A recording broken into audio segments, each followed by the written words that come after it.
Reka ngusuze kandi mwifuriza ibyiza ukurikira NCTV Rwanda umunsi ku wundi. Nizere ko umeze neza cyane kubyo werekejeho umutima, kandi niba utameze neza ugira ukwizera ejo cyangwa ejo bundi ibintu bishobora kugenda neza cyane. Hari abantu benshi bagiye bagira mu bihe bikomeye bakiheba, ariko mu kanya nkako guhumbya ibihe bigahinduka, kubera yuko mu gihe burya ugihumeka umwuka w'abazima nicyo cyizere ugomba kugira kirenze ibindi kuba uriho kandi ukomeye. Hari benshi baba bifuza kumera nkayo batazi ibibereye indani muri wowe, ariko kuba ugihumeka umwuka w'abazima ni urufunguzo yuko n'ibindi bigishoboka. Ngendi Clement Ndayisenga, iyi ni NCTV Rwanda. Tugiye kuganira ku nkuru igezweho muri aka kanya ivuga ko Perezida wa Repubulika y'u Rwanda Paul Kagame yazamuye mu ntera Liyetona General Mubaraka Muganga agahabwa ipeti rya generali. Ese iri peti ahawe risanzwe rifitwe n'abandi basirikare bangana gute mu Rwanda? Twibaye basirikare bari ku rwego rwa generali mu Rwanda. Ibyo byose turabimenya muri iki kiganiro tugiye kuganiraho, ndetse tunarebe ibigwi, birindiro n'amateka byaranze uyu mugabo generali Mubaraka Muganga umaze kuzamurwa mu ntera mu kanya agatoya agashize. Nyamuneka rero ndagusaba gukora subscribe, share na comment kugira ngo amakuru n'ibiganiro NCTV Rwanda ikugezaho bijye bikugeraho mu bambere. Perezida wa Repubulika y'u Rwanda Paul Kagame akaba n'umugaba w'ikirenga w'ingabo z'u Rwanda RDF yazamuye mu ntera Liyetona General Mubaraka Muganga, umugaba mukuru w'ingabo z'u Rwanda, mu ipeti rya generali. Ni icyemezo cyatangajwe kuri uyu wa gatatu tariki 20 Ukuboza 2023 mu itangazo ryashyizwe ahagaragara na RDF nk'uko bitangazwa n'ikinyamakuru Connect 250. Ipeti rya generali Mubaraka Muganga yahawe rero niryo peti riruta ayandi mu gisirikare cy'u Rwanda RDF. Generali Mubaraka Muganga aje yiyongera ku bandi basirikare bake bo muri RDF bafite iryo peti riruta ayandi. Abo barimo Generali Patrick Nyamvumba na Generali Jean Bosco Kazura. Abangaba nibo twanavuga aje asanga muri RDF bafite iryo peti rya generali bakiri no mu kazi, kuko hari abandi bafite iryo peti turageraho ariko bo bari mu zindi nshingano cyangwa bagiye mu kiruhuko cy'izabukuru turababona. Ariko ubu ngubu twavuga ko mu gisirikare cy'u Rwanda RDF abari muri service bari gukora kugeza magingo aya ni Patrick Nyamvumba, General Patrick Nyamvumba ndetse na Generali Jean Bosco Kazura baje rero wiyongereyeho akaba ari generali Mubaraka Muganga umaze kuzamurwa mu ntera kuri uyu wa gatatu. Abandi rero barimo afite iryo peti rya generali baherutse gushyirwa mu kiruhuko cy'izabukuru. Hari abafite iryo peti rya generali ariko baheruka gushyirwa mu kiruhuko cy'izabukuru, barimo generali retired James Kabarebe ndetse na generali retired Fred Ibingira. Abo ni abandi ba generali babiri bafite iryo peti rya generali mu ngabo z'u Rwanda, ariko bo bari mu kiruhuko cy'izabukuru, aho ubu ngubu generali retired James Kabarebe ubu ngubu wari umunyamabanga wa leta muri Minisiteri y'Ububanyi n'Amahanga. We ari mu zindi nshingano zisanzwe, ariko mu bijyanye n'igisirikare ari mu kiruhuko cy'izabukuru, ni retired, ariko iryo peti ryo umuntu ararigumana mpaka igihe rwose isi ibikitwa isi, kuko niyo wanatabaruka ariko iryo peti rikomeza kukuranga mu bikorwa wagiye ukora ukiri muri izo service. Ubwo ngubwo abo ngabo rero yaba babiri tubonye bari mu kiruhuko cy'izabukuru batakiri mu gisirikare cy'u Rwanda, ndetse n'abariya batatu, ubwo ngubwo twavuga ko ubu ngubu kugeza magingo aya igisirikare cy'u Rwanda gifite abasirikare 5 bari ku rwego cyangwa bafite ipeti rya generali. Abo ngabo bose hamwe 5 bakaba barimo General Mubaraka Muganga warihawe none wazamuwe none, General Patrick Nyamvumba na generali Jean Bosco Kazura, abo batatu bari muri serivisi, bakiyongeraho generali retired James Kabarebe na general retired Fred Ibingira, bakaba batanu. Ntabwo ari aba ngabo gusa rero babonye iryo peti rya generali mu gisirikare cy'u Rwanda RDF, kubera yuko muri rusange kugeza magingo aya Mubaraka abaye umusirikare ufite ipeti rya generali wa gatandatu muri RDF, inyuma ya generali Patrick Nyamvumba, generali Jean Bosco Kazura na general retired James Kabarebe, general retired Fred Ibingira na nyakwigendera general retired Gatsinzi Marcel watabarutse ndumva ari muri uyu mwaka wahawe iri peti rya generali bwa mbere muri RDF. Ura niwe wari ufite ipeti warigezeho bwa mbere mu gisirikare cy'u Rwanda RDF, dore ko yabaye na minisitiri w'ingabo igihe kirekire, imyaka igera ku 10 ayoboye igisirikare cy'u Rwanda RDF, ndetse na James Kabarebe nawe minisitiri w'ingabo igihe kirekire, nawe yabayoboye igisirikare cy'u Rwanda igihe kirekire James Kabarebe. Muri rusange rero ubwo ngubwo RDF imaze kugira abasirikare bari ku peti rya nyuma riruta yandi rya generale batandatu, batanu bakaba bakiriho, umwaka bari we watabarutse, batatu bakaba bari muri serivisi bakiri mu gisirikare, mu gihe abandi bari mu kiruhuko cy'izabukuru, barimo na retired general Fred Ibingira ndetse na retired general James Kabarebe uri gukora mu bikorwa bijyanye na politiki ko n'umunyamabanga wa leta muri minisiteri y'ububanyi n'amahanga. Muri Kamena rero 2023 nibwo Mubaraka Muganga yagizwe umugaba mukuru w'ingabo z'u Rwanda, asimbuye generali Jean Bosco Kazura wari uri kuri uwo mwanya kuva mu mwaka wa 2019. Mubaraka Muganga rero w'imyaka 56 mbere yo kuba umugaba mukuru w'ingabo z'u Rwanda, akaba yarahoze ari umugaba w'ingabo zirwanira ku butaka kuva mu mwaka wa 2021 kuva ku itariki ya 4 Kamena, ubwo n'ukwezi kwa gatandatu 2021. Mu gihe kandi generali Muganga yabaye umuyobozi wa diviziyo ya 4 kuva mu mwaka wa 2008 kugeza 2012, kuko buriya ingabo z'u Rwanda nazo zigabanyije mu bice birimo diviziyo, by'umwihariko diviziyo zikunze kuba zijyanye na province. Ibyo tuzakora ikiganiro cyabyo tubigarukeho muri rusange. Naho kuva mu mwaka wa 2013 kugeza 2015 akaba yarabaye umuyobozi wa diviziyo ya 3 mu ngabo z'u Rwanda. Mu mwaka wa 2016 kugeza 2021 yari umuyobozi wa diviziyo ya mbere mu ngabo z'u Rwanda ihuza umujyi wa Kigali n'intara y'Iburasirazuba. Umujyi wa Kigali n'intara y'Iburasirazuba bigize diviziyo imwe, ari nayo diviziyo ya mbere, bivuze yuko ubwo ngubwo izo ntara zindi zaba zisigaye arizo zazigize mu diviziyo yandi atatu, harimo intara y'Amajyepfo, Amajyaruguru ndetse n'Uburengerazuba. Nicyo ushobora kuba wamenya.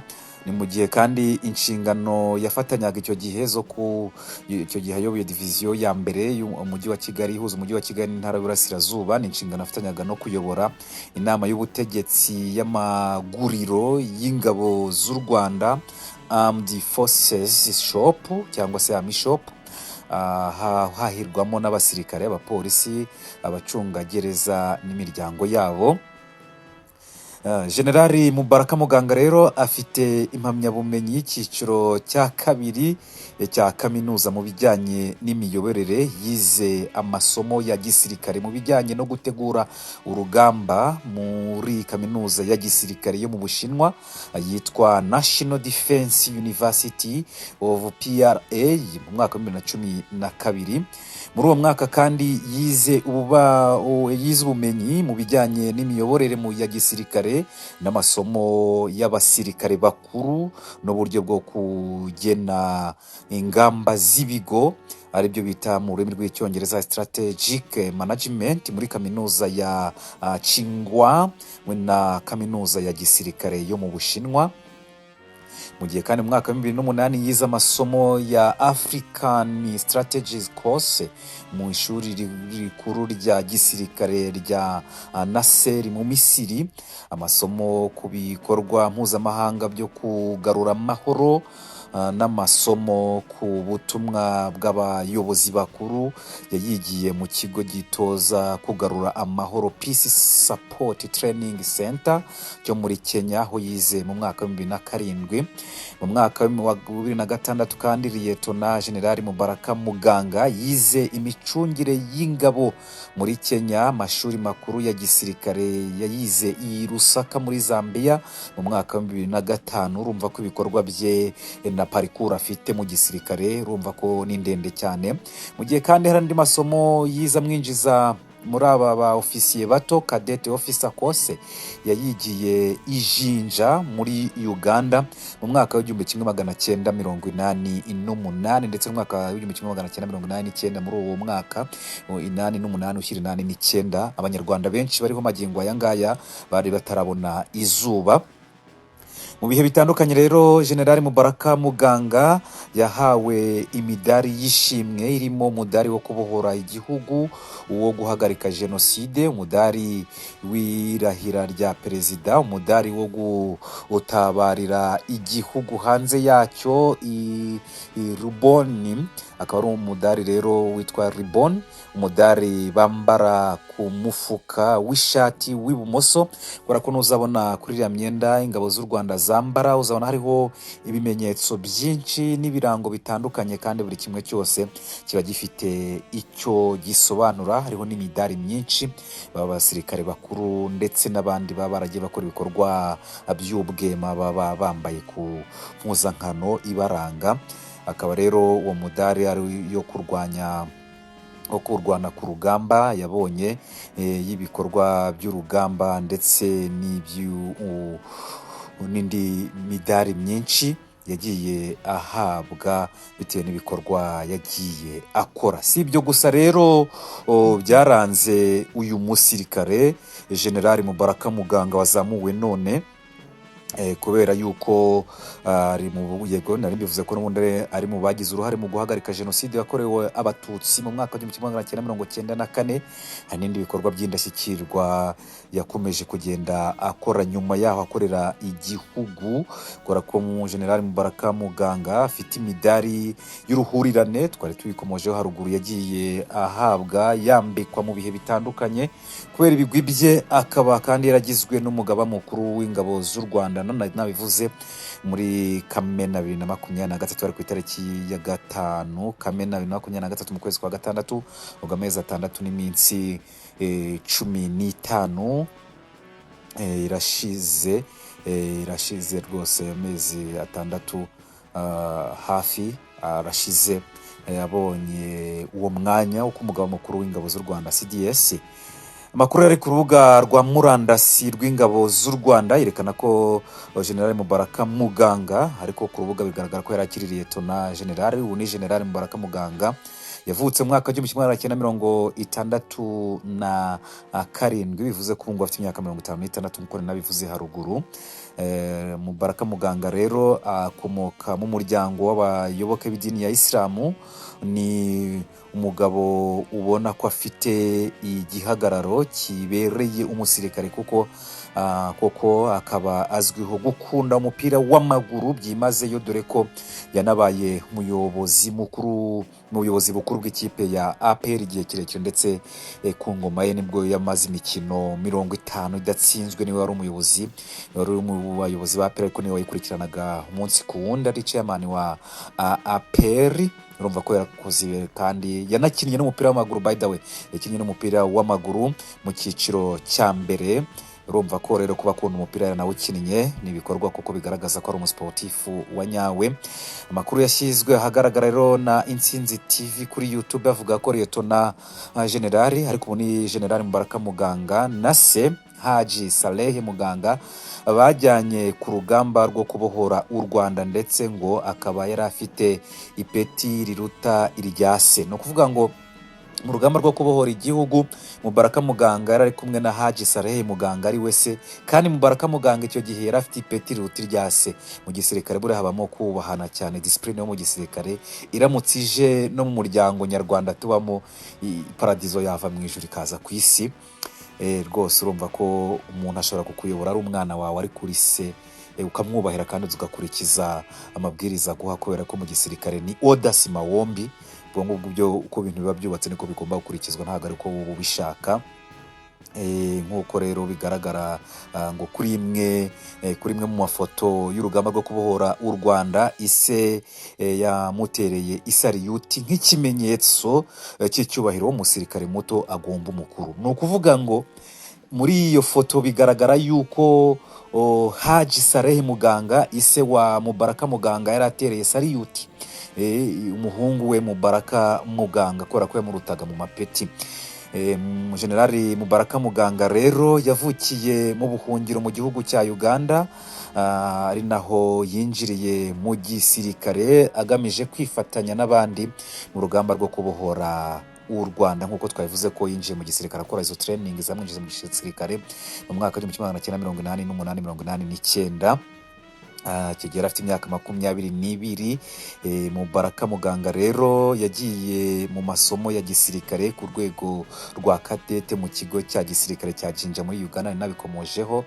Yarangije ahita ajya kwifatanya n'abarwanyi ba RPA inkotanyi mu rugamba rwo kubohora igihugu. Ni urugamba rwatangiye ku itariki ya 1 Ukwakira mu mwaka w'1990, rurangajwe imbere na Reiti Freddy Gisa Rwigema, yari afite ipeti nawe rya Major General, niba nibuka neza. Freddy Gisa Rwigema mu mwaka w'1990 nibwo yarangaje imbere urwo rugamba rwo kubohora igihugu, nubwo bitaje kugenda neza kuko yaje gupfa, gutabaruka ariko intwari ntipfa, kuko ibikorwa bikomeza kuvuga ibyo yaharaniye ariko byaje kugerwaho, kuko yavuze ati wawili watatu wa songe, wawili watakufa, umoja tabaki atajenga inchi.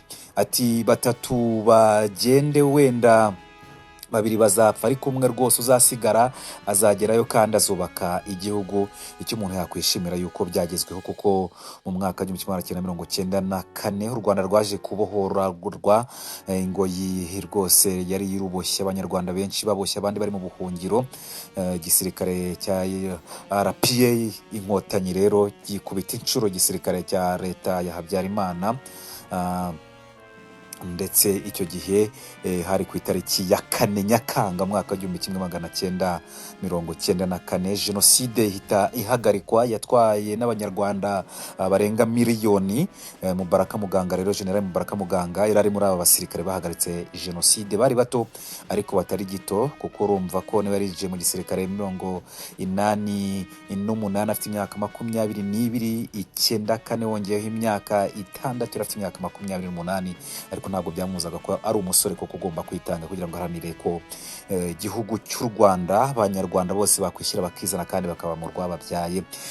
Cyari urugamba rero rwo gutsimbura umwanzi, cyahise kiyongeraho akazi katoroshye ko guhagarika jenoside, nari mbivuze. Ariko kubera ubwitange n'ubuhanga mu bya gisirikare byaranze abasirikare barapiye inkotanyi ndetse na General Mubaraka Muganga, umwanzi yaratsinzwe kuri ya tariki ya 4 Nyakanga. Hanyuma Muganga yinjira ku rutonde rw'abasirikare babohoye u Rwanda ndetse bagahagarika na jenoside. General Mubaraka Muganga rero yayoboye ingabo mu bice bitandukanye by'igihugu, na abikomojeho, ndetse n'ari amashuri yize n'ibyo bigwi bye rero bigaragaza yuko mu mwuga wa gisirikare Mubaraka Muganga amazemo imyaka isaga 30, byamuhesheje imidari itandukanye rero, irimo umudari wo kubohora igihugu National Liberation Medal, umudari wo guhagarika jenoside Campaign Against Genocide Medal, umudari w'ibigwi byo hanze y'igihugu Foreign Campaign Medal, n'umudari w'ishimwe utangwa n'umukuru w'igihugu Presidential Inauguration Medal, umudari w'ibigwi byo ku rugamba Combat Action Ribbon, umudari wo gusoza neza amasomo y'urugamba Combat Service Label, n'umudari w'ibikorwa bifitiye abaturage akamaro community service libo, akaba rero iyo midari afite, urumva ko bigwi bye ni birebire kandi akaba ageze no ku ipeti by'agasengero. Tumwifurije rero ishya n'ihirwe n'ubundi, ibigwi bye n'ubundi birivugira, ibyo bikorwa byiza yakoze n'ubundi akomeze kubikora, ateza imbere igihugu kandi n'umutekano w'abanyarwanda urusheho kurindwa. Ngende Clement Ndayisenga ndagushimiye cyane, komeza ugire ibihe byiza ukurikira NCTV Rwanda.